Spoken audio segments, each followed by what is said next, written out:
Obrigado, Wesley. Vale a pena essa programação mesmo. Eu queria agradecer o pessoal, já saiu, o pessoal da banda, o Pelé, cadê o Pelé? Tá aí, não? Parceirão, Pelé, Deus abençoe você, viu? Isso aqui é a sua casa. E agradecer a sua presença nesse feriado prolongado, feriado estendido. E fazer aqui uma reflexão nessa tarde. Eu estava ouvindo aí as mesas, as partilhas, a convivência. Essa inquietação, né? Que igreja que Jesus quer, né? Qual é o modelo de igreja? Hoje o que nós vivemos como igreja. A primeira pergunta é o que é igreja, né? Obviamente que quando a gente fala em igreja, muitas vezes vem à nossa mente aquele edifício grandão, aquele prédio bonito, aquele marco na cidade. A gente sabe que as cidades, todas as cidades, as grandes cidades, elas começaram com uma praça, uma igreja e o comércio ao redor da praça. Então a referência que nós temos de igreja é aquele prédio, aquele edifício, né? Mas a Bíblia ela nos traz uma outra visão de igreja. A palavra igreja, no original eclesia, né? Significa um ajuntamento, um grupo de pessoas. Então nós temos essa ideia, muitas vezes equivocada, que igreja, nós vamos à igreja. Na verdade, nós somos a igreja. Então a igreja que Jesus queria, já começamos aí a pensar, bom, não é um prédio, não é concreto, não são paredes, são pessoas. E ouvindo a música que foi cantada, Atos 2, né, já deu aí uma ideia, né, que a igreja modelo, dos modelos que nós temos como igreja, é a igreja bíblica. E hoje, obviamente, nós temos aí muitas denominações, muitos espaços, muitas comunidades que falam, que refletem o que é a palavra de Deus, mas temos ali o modelo ideal. E o modelo ideal se encontra no livro de Atos, na Bíblia. E eu convido você, se você tem o seu guia, no seu guia tem um texto, se você também quiser abrir o seu aplicativo, o seu celular, você também pode acompanhar. É o livro de Atos, no capítulo 2. Lembrando que Jesus ele veio a este mundo para mostrar qual era o caminho ideal de Deus para a humanidade. E aí nós temos a ida de Jesus, a volta de Jesus aos céus, e enfim, ele deu ali a ideia para os seus discípulos, os seus apóstolos, e os seus apóstolos ali começaram uma caminhada, iniciaram uma jornada, e temos esse texto, que é o finalzinho do capítulo 2. No início nós temos ali o que nós chamamos a manifestação do Pentecostes, aí entra a igreja do dia a dia, a vivência da igreja. Então aí temos a ideia, são alguns versículos, eu gostaria que você acompanhasse a leitura, e deixa eu ver se é a mesma versão aqui, eu vou no telão aqui. E perseveraram na doutrina dos apóstolos, e na comunhão, e no partir do pão. Essa versão que está no seu guia, só para me tirar uma ideia aqui. Ok, então vamos no guia aqui. Então. E eles se dedicavam ao ensino dos apóstolos e à comunhão, ao partir do pão e às orações. Todos eles estavam cheios de temor. E muitas maravilhas e sinais eram feitas pelos apóstolos. Todos os que criam mantinham-se unidos e tinham tudo em comum. Vendendo as suas propriedades e bens, distribuíam a cada um conforme a sua necessidade. Todos os dias continuavam a reunir-se no pátio do templo. Partiam o pão em suas casas e juntos participavam das refeições com alegria e sinceridade de coração, e louvando a Deus e tendo a simpatia de todo o povo. E o Senhor lhes acrescentava uma multidão, um número de pessoas, não terminou a frase. Mas a ideia de igreja, a ideia da igreja que Jesus queria, basicamente a sua essência está nesse texto. Eu gosto muito de um autor chamado Bill Hybels. Bill Hybels é um pastor de grande renome nos Estados Unidos e ele começou um movimento na região ali de Chicago, que é o movimento da igreja Willow Creek. E um dos seus livros, ele faz essa pergunta. Tem no seu guia, está no telão também. Qual a igreja mais importante do mundo? E como eu disse, se nós zapearmos na TV, entrarmos na internet, nós vamos ver inúmeras igrejas. E a resposta dele é interessante.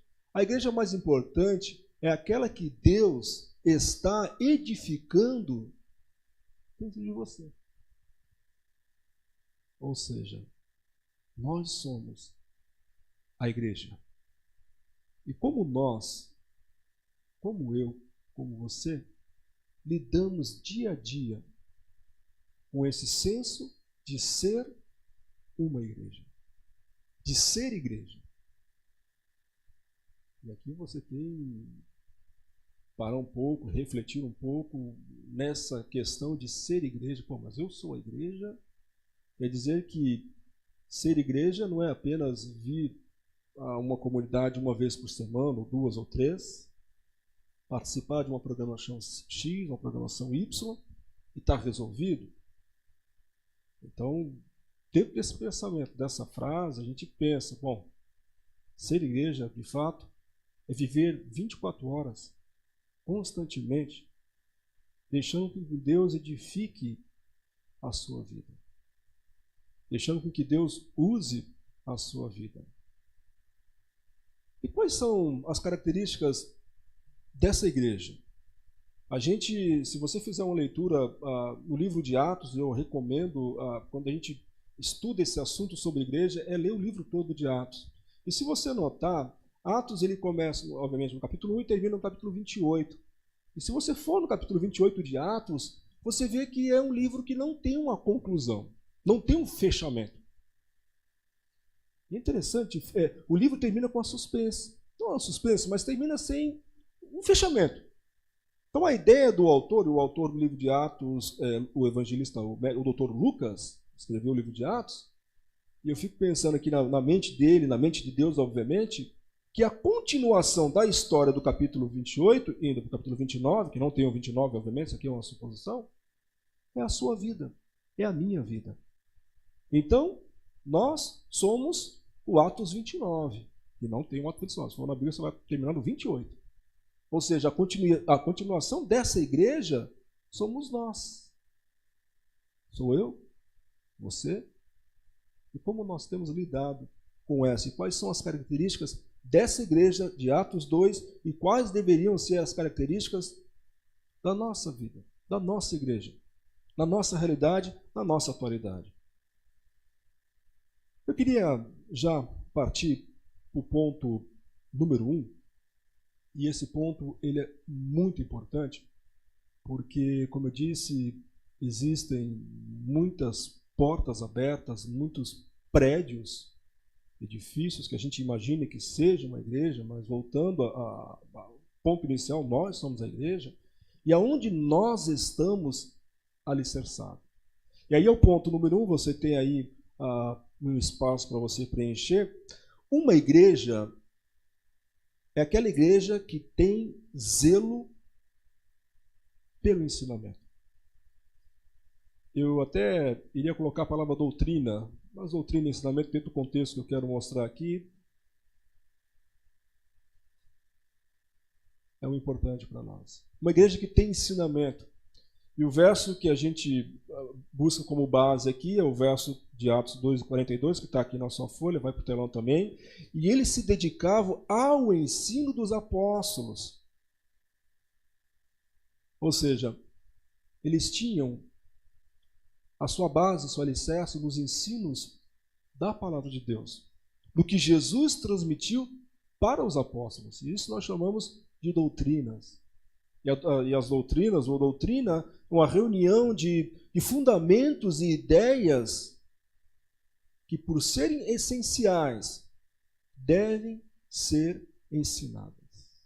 Então nós temos uma igreja de Atos 2, essa igreja que nós estamos aqui refletindo, uma igreja que tinha base doutrinária, ou seja, base no ensinamento da Bíblia. Não são vãs suposições, não são ideias, filosofia, é um ensinamento puro e bíblico. E se fugir disso aqui, não é igreja. É um ajuntamento, é um grupo, é uma reunião social, onde se discute ideias, onde se discute, enfim, outras coisas que não tem a ver com a Bíblia, ou seja, então isso não pode ser chamado, considerado como uma igreja.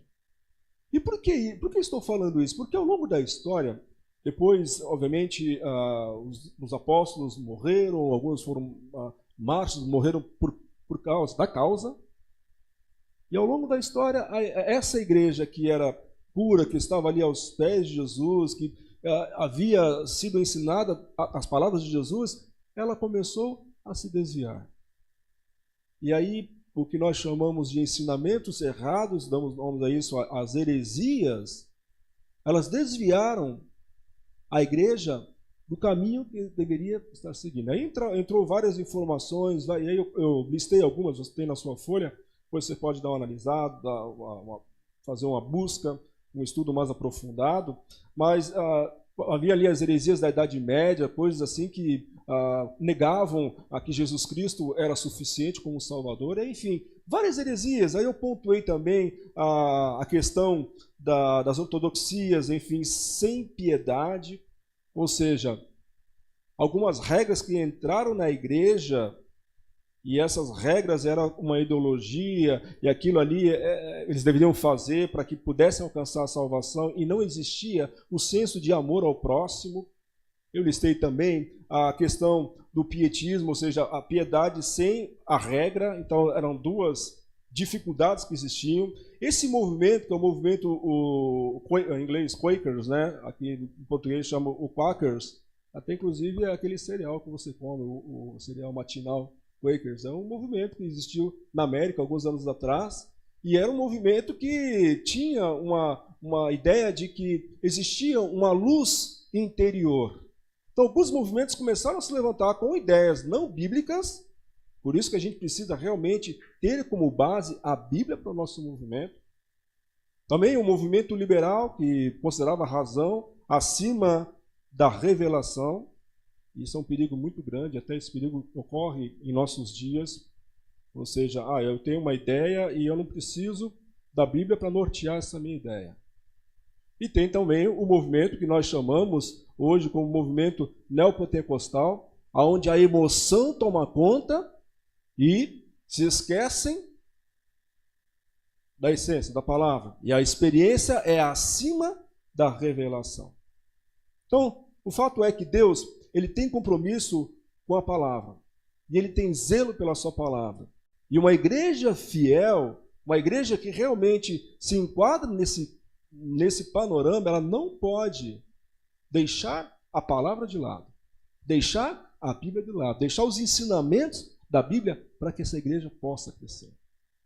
Não somente crescer em quantidade, mas crescer realmente em qualidade, crescer realmente nos ensinamentos que a palavra de Deus tem para nos ensinar. Então esse é o primeiro ponto. Uma igreja que segue, uma igreja que realmente segue o que Jesus ensinou, ela tem que ter zelo pela doutrina, pelos ensinamentos da palavra de Deus. Mas tem um segundo ponto importante, e você tem aí no seu guia, que é essa igreja que Jesus quer, essa igreja que Jesus queria, Jesus deseja, é uma igreja que tem uma vida de oração. E você vai ver números ao final, números assim expressivos. E mais uma vez eu convido você, dê uma lida no livro de Atos. É fantástico. Assim você vai vendo os números, vai vendo o crescimento explosivo da igreja. E um fator importante é a oração. E esse texto destaca isso, no mesmo verso 2:42, que a igreja ela se dedicava ao ensino dos apóstolos, à comunhão, o partir do pão e as orações. E a igreja de Jerusalém, que era essa igreja que nós estamos destacando de Atos 2, ela não apenas possuía uma teologia, não apenas possuía um bom ensinamento, a profundidade bíblica, mas ela possuía uma vida de oração. Ela não apenas entendia que a oração era importante, a igreja, ela orava. Quando eu falo em oração, a gente mas eu posso orar no meu quarto, sozinho e tal. Realmente isso é muito importante, isso é fundamental. Mas aqui nós temos um contexto, temos aqui um ensinamento, aonde a igreja se reunia, as pessoas estavam juntas fazendo o quê? De acordo com o texto, orando. Muitas vezes nós vemos o insucesso, a falta de espiritualidade, a falta de comprometimento, porque falta esse elemento fundamental. A igreja unida, junta, orando. Sabe, quando a gente olha para essa igreja, nós vemos uma igreja que dependia mais de Deus do que dos seus próprios recursos. E há um grande, faleceu esse ano, se não me engano, Billy Graham, um grande evangelista, enfim, que percorreu esse mundo inteiro. Ele dizia uma coisa: olha, a igreja, naquela época, nessa época dizendo, 99% das coisas que a igreja fazia, elas dependiam 100% de Deus, 99% da oração, da comunhão com Deus. De qualquer coisa que as pessoas fossem fazer nessa época que eu estou lendo para vocês, dependiam 99% de Deus. O outro 1% eram as habilidades, enfim, natural. E o triste relato desse grande evangelista diz que hoje, 99% das coisas que nós fazemos, abro aspas, nós não dependemos de Deus. Porque hoje as coisas assim tão fáceis, enfim, até a evangelização, você sair por aí falando e abrindo igreja, naquela época não, naquela época as pessoas eram perseguidas por causa do evangelho. Então, hoje a relação ela é diferente, e aí mora o perigo. Porque é uma igreja que, naquela época, orava. E aqui eu citei alguns textos, você pode dar uma lida na sua casa. Atos 1, verso 14, diz que todos unânimes perseveravam em oração. Atos 3, verso 1, diz que os líderes da igreja, os líderes daquela comunidade, eles iam orar às 3 horas da tarde. Atos 4, verso 31, a igreja estava sob perseguição, e a igreja orava, e o lugar tremia, e o Espírito Santo descia. Atos 6, verso 4, a igreja, ela orava também. Ela falava de oração e orava. E hoje a igreja fala muito de oração, mas não ora. A gente fala de oração, que oração é importante, é isso e aquilo. Mas quando existe um ajuntamento para orar, enfim, ter aquele momento de realmente pedir pelas pessoas, são poucas aquelas pessoas que se levantam, vamos orar, vamos estar juntos ali orando. Porque, parando para pensar, se nós não somos acostumados a orar, a oração realmente ela se torna, abro aspas, cansativa, chata, eu vou ficar ali orando e tal, enfim. E nós vemos um outro cenário, uma outra realidade. E as orações elas estavam constantemente, estavam presentes entre os membros daquela igreja, e a gente vai vendo ali, no capítulo 3, nós vemos 2 homens subindo ao templo na hora da oração, e orar fazia parte da vida dessa igreja.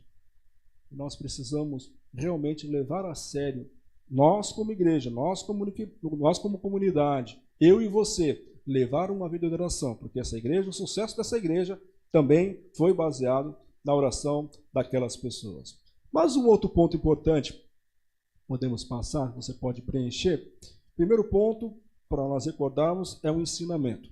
E uma igreja sem ensinamento, uma igreja sem a Bíblia, uma igreja que não estuda a Bíblia diária, uma igreja que realmente não se aprofunda, corre um sério risco de se desviar da verdade. Como se desviou na Idade Média, se desviou ao longo da história e até nos dias de hoje. Primeiro ponto importante. O segundo ponto importante é uma igreja que ora, é uma igreja que realmente está ali unida, orando, uma igreja que está buscando mutuamente. E aqui nós temos um projeto muito bacana no encontro, que são os pequenos grupos de oração. Então você tem, durante a semana, a oportunidade de participar de um grupo numa casa de alguém, para poder orar, poder ali estar juntos.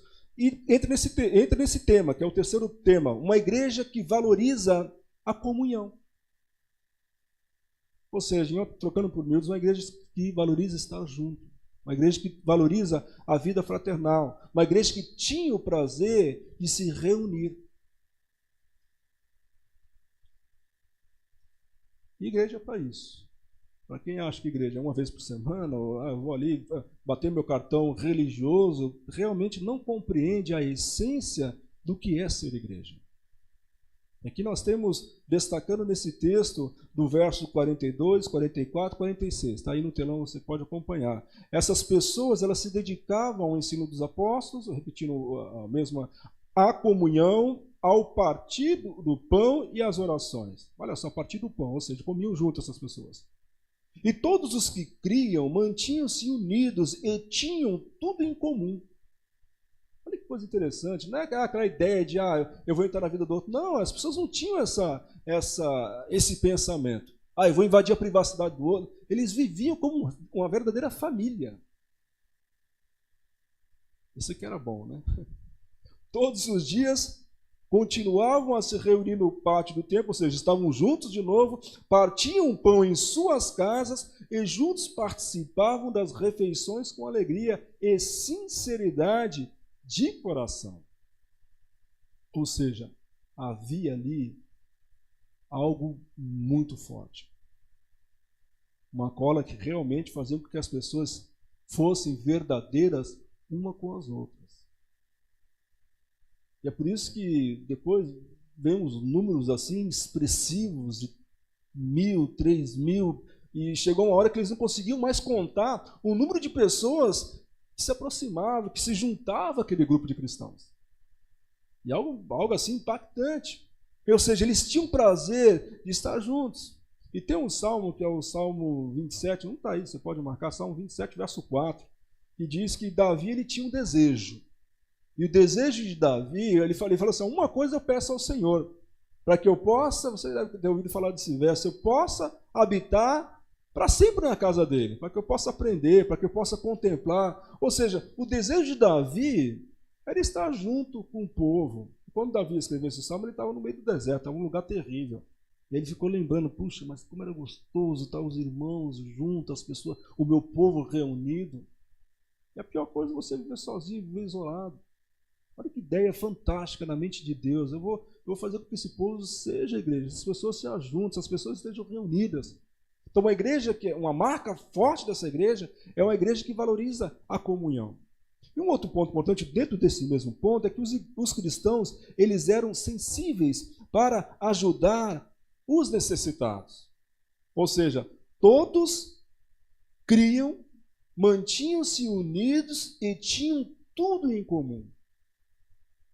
Eles entendiam, puxa, aquela pessoa está passando por uma dificuldade, essa pessoa está passando por necessidade, não somente financeira, entendo aqui, não é só questão de dinheiro apenas, ou alimento, mantimento, mas existia necessidade afetiva, necessidade de realmente, puxa, você está se sentindo sozinho, você precisa de ser amado, você precisa ser abraçado.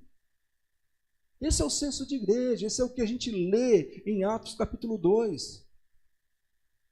E a palavra comunhão, essa comunhão que nós lemos no capítulo 2, no verso 42, é uma palavra que foi muito trabalhada na década de 80, década de 70, 90 também, que é a palavra koinonia.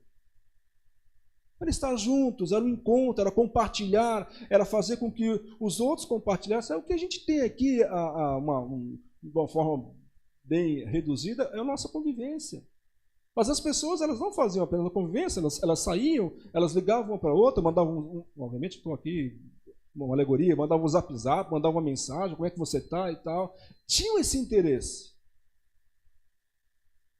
Quando a gente vê a nossa realidade, a minha realidade, eu como igreja, falando de mim como igreja, será que eu compartilho esses valores, essas marcas de uma igreja que Jesus queria? A nós pensarmos. Nos dá a ideia, essa comunhão, essa koinonia, de que todos estavam reunidos nessa nova igreja, estavam sempre unidos com o mesmo propósito. Havia um laço que eles mantinham cada dia, e eles eram mais unidos com Jesus. E até mesmo aqui, nesse contexto, uma liturgia que eles participavam juntos. Então, essa reunião. E o interessante a gente ver no texto que era de casa em casa, eles iam de casa em casa. E obviamente que naquela época, aqui a gente tem um contexto interessante, né, que não tinha templos como nós temos hoje. Eles tinham, os pátios eram grandes das casas deles, eles reuniam cerca de 50, dizem os historiadores, 50 a 60 pessoas, mais ou menos o número que nós estamos aqui, 40, 50. E aí eles viviam a vida diária da igreja. tinham seus afazeres, mas sempre que podiam, estavam juntos. Então nós temos aqui uma ideia de uma igreja que de fato valoriza a comunhão. Mas há um outro ponto, e esse ponto eu queria trabalhar um pouco, e foi a pergunta que nós fizemos na convivência, onde nós trabalhamos um pouco. Será que a igreja, digo você como igreja, tem feito a diferença na comunidade aonde você vive? Porque ontem conversando com alguém, né, falando da questão de missões, né? Mas essa palavra missão, essa questão, como é que eu faço missão, né? Como é que eu desenvolvo missão? E aí vem a nossa mente de missão. Eu tinha isso quando logo recém-chegado à igreja evangélica. Puxa, missões eu penso aonde? Quando falo em missões, penso lá nos índios, penso lá na África, penso lá na China. Mas sabe que hoje nosso maior desafio missionário, ou seja, o campo mais difícil de se fazer missões, sabe onde é que é? Vamos tentar adivinhar. Aonde você mora? Na Anália Franco, você já falava Anália Franco. É o nosso maior desafio missionário, ou seja, é o campo mais complicado que nós trabalhamos. Não é pegar ali, eu vou lá para a África, eu já tive essa oportunidade, uma oportunidade muito legal, sabe, uma experiência fantástica, no ano de 2009, quando fui lá para a África do Sul, Moçambique, fazer um trabalho pontual de 30 dias ali. É muito gostoso, sabe? Você vê aquelas pessoas sedentas, aquelas pessoas que quando você abre a Bíblia elas ficam quietinhas assim, e não tem microfone, são 400 pessoas, você tem que falar para aquelas pessoas ouvirem. É legal demais. Mas hoje, olhando para as cidades, para esse aglomerado urbano, o nosso maior desafio está aqui. No nosso contexto, na nossa região. E aí, quando eu olho para a igreja de Atos, eu vejo que ela é uma igreja que produziu ou que produz impacto na sociedade. Você pode escrever aí, impacto na sociedade. E aqui, um desabafo. Falando de mim agora, no prédio onde eu moro, qual o impacto que eu, como igreja, estou fazendo naquele prédio? É bem verdade, né, Wesley? Onde eu moro ali são... metade é pastor, né? Mas tem ali uns filhos de Deus ali que não são pastores. Tem gente ali, gente normal, né? Gente que tem juízo. Mas essas pessoas que têm juízo, que moram nesse prédio, qual é a minha relevância, qual é o impacto que estou causando na vida daquelas pessoas? E o meu vizinho, a vizinha, né? O vizinho, ela é a síndica do prédio, né? O camarada ali, eles têm um empreendimento, então assim, realmente, eu falo, é difícil você ter contato, você ter acesso, você ter abertura, mas quando eu olho para esse texto, eu preciso repensar. Qual é a minha relevância como um cristão, como igreja, como eclesia, né, como esse juntamento de pessoas, qual é a diferença que eu faço na minha comunidade, aonde eu estou inserido? Aqui eu pus uma frase no seu guia, acredito que tem essa frase aí, pelo seu estilo de vida, essa igreja de Atos 2 contava com a simpatia de todo o povo. E aí está o verso, louvando a Deus, tendo a simpatia de todo o povo, e o Senhor lhes acrescentava todos os dias os que iam sendo salvos. Aqui, se você puder sublinhar, marcar, tendo a simpatia do povo. Em algumas versões diz que a igreja ela caía na graça ali, né, das pessoas. E as pessoas encontravam graça, encontravam alegria, encontravam realmente algo interessante naquele ajuntamento de pessoas. E o ponto é, nós como igreja, vamos agora olhar para o bairro onde nós estamos inseridos, Anália Franco.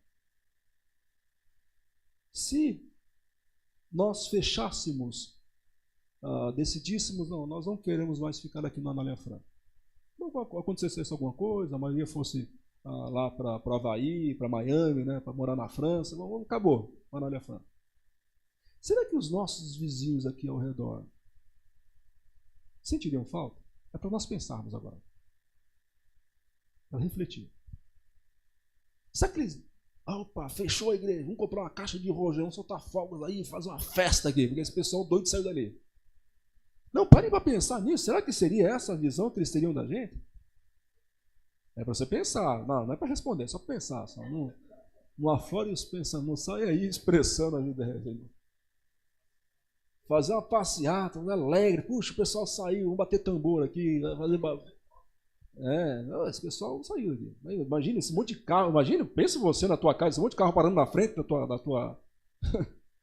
Isso é um negócio de pensar no futuro, né? Mas pare de pensar nisso.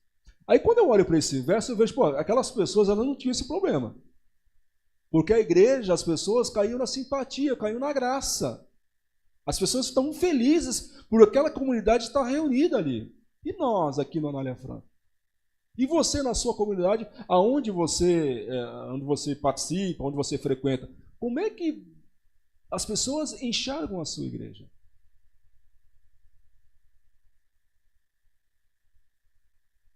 O meu desejo é que a gente jamais, enfim, saia daqui, ou se nós formos sair daqui, vamos para um lugar maior, enfim. Mas se um dia saímos daqui, que as pessoas realmente, puxa, mas cadê aquele povo alegre, aquele povo feliz? Você tocava aqui todo sábado à tarde, uma música. Às sextas-feiras estava aberto ali, tinha um pessoal conversando. Às quintas-feiras tem um pessoal que faz exercício, faz um negócio interessante, diferente. Aí uma quarta-feira no mês, puxa, mas tem um grupo que se reúne para fazer oração aqui, umas mulheres. Aí uma terça-feira no mês, estou aqui já fazendo aqui, passando o menu aqui, né? Uma terça-feira no mês tem um grupo de mulheres aqui que trabalham a questão de terapia. Cadê esse povo? Cadê esse pessoal? Você está entendendo? Quando eu olho para esse texto e vejo que essa igreja, ela produziu um impacto na sociedade, é algo assim que faz com que a gente pense. Você tem feito a diferença na sua comunidade, onde você mora, onde você está inserido? Nós, como igreja aqui no Anália Franca, temos feito essa diferença?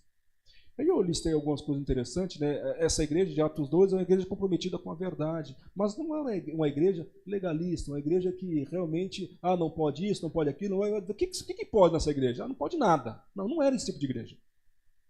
Era uma igreja comprometida com a verdade, com a doutrina, com o ensinamento, mas não era uma igreja moralista.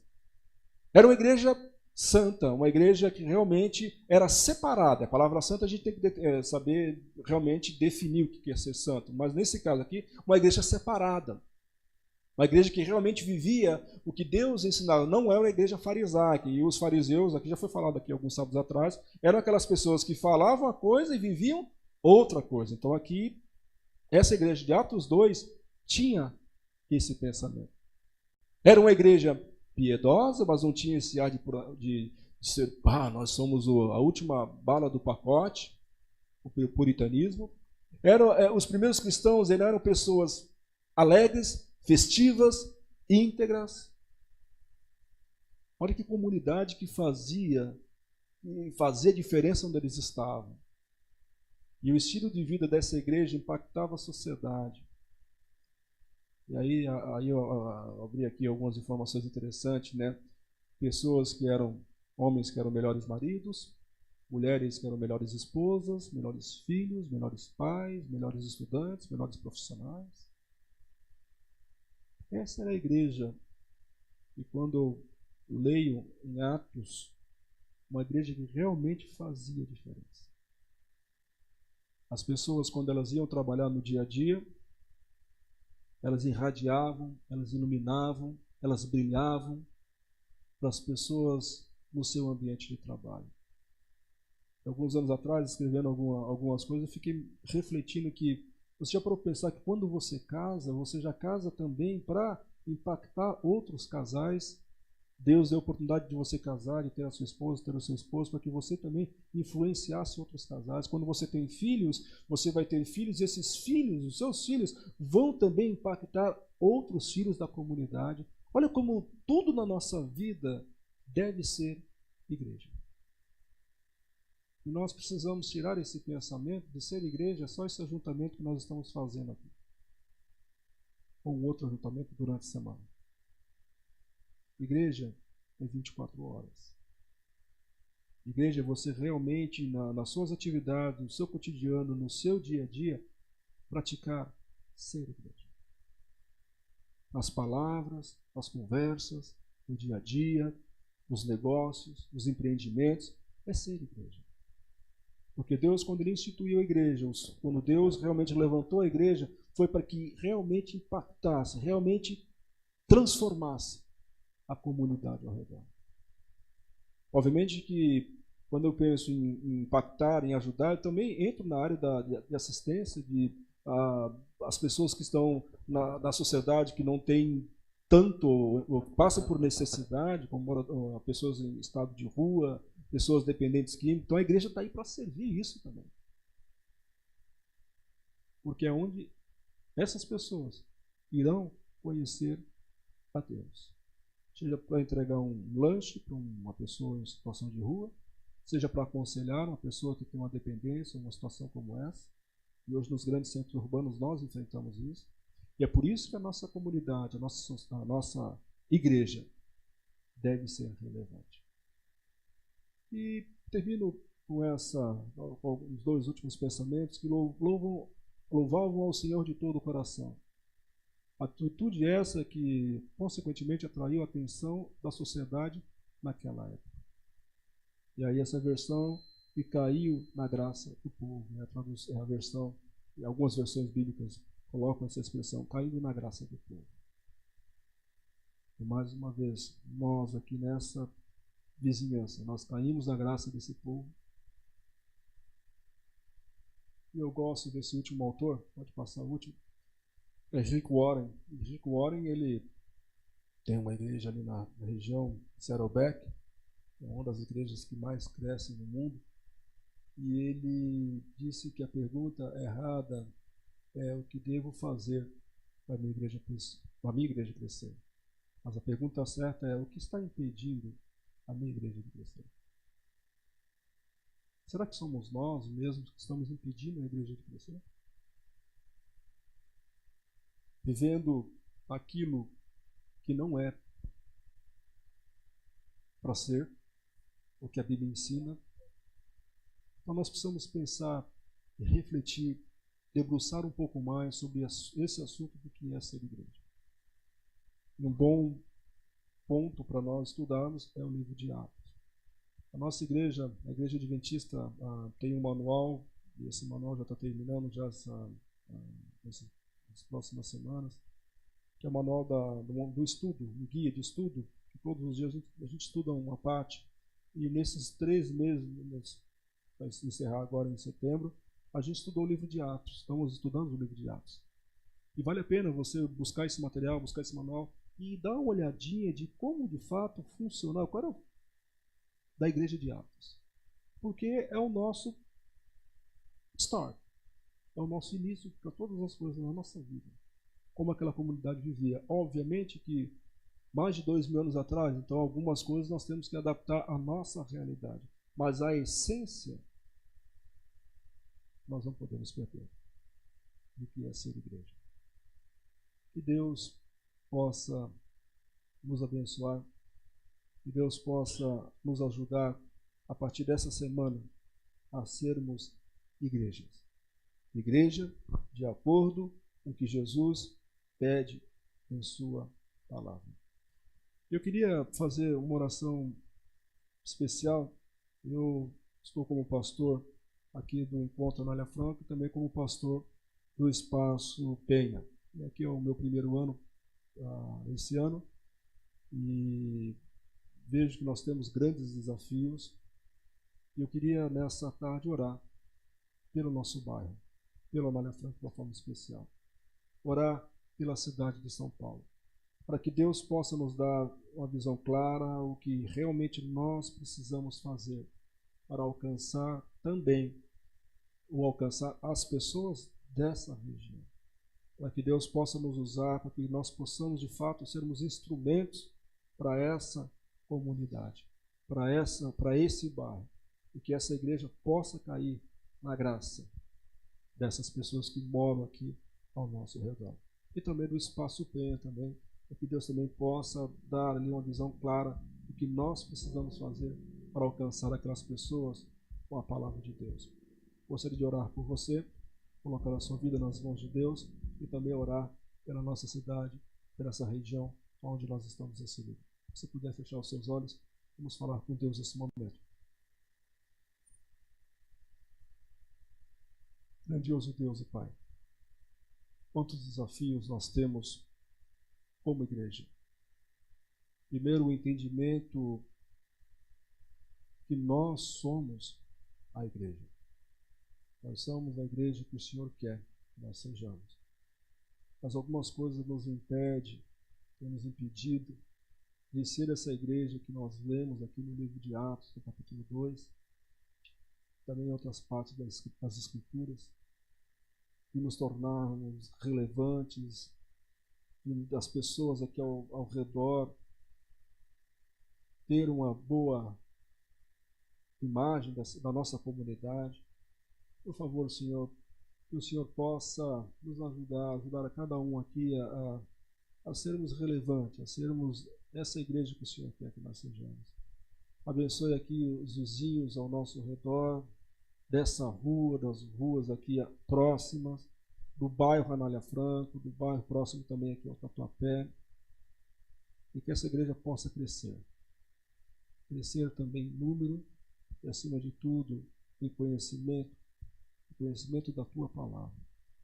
Queremos pedir perdão por algum erro, algum equívoco nessa caminhada, nessa jornada, e que nós possamos sempre ter em mente que é a Tua Palavra que nos dá o norte, a Tua Palavra que nos dá a direção. E esteja com cada família aqui representada. Abençoe também a liderança dessa comunidade. Também uma bênção especial te peço pela igreja da Penha, do Espaço Penha, e as outras igrejas aqui ao redor. Que nós possamos abreviar a volta de Jesus. É o nosso maior desejo. Nós oramos em nome de Jesus. Amém. Amém. Que Deus possa abençoar a sua vida. Vamos ter aqui uma música final e logo após teremos o nosso coffee break. Lembrando que no próximo sábado eu vou começar uma minissérie e eu não sei se você já falou demais. Já falou demais? Já não. Já saiu coisa da sua boca que você gostaria que não saísse? Então eu vou estar trabalhando nos próximos 3 sábados com a minha boca grande e como a gente lidar com essa questão de falar demais. A Bíblia também nos traz algumas orientações para esse aspecto da nossa vida também. E Deus te abençoe, Deus te guarde, que você possa ter uma semana abençoada na presença de Jesus.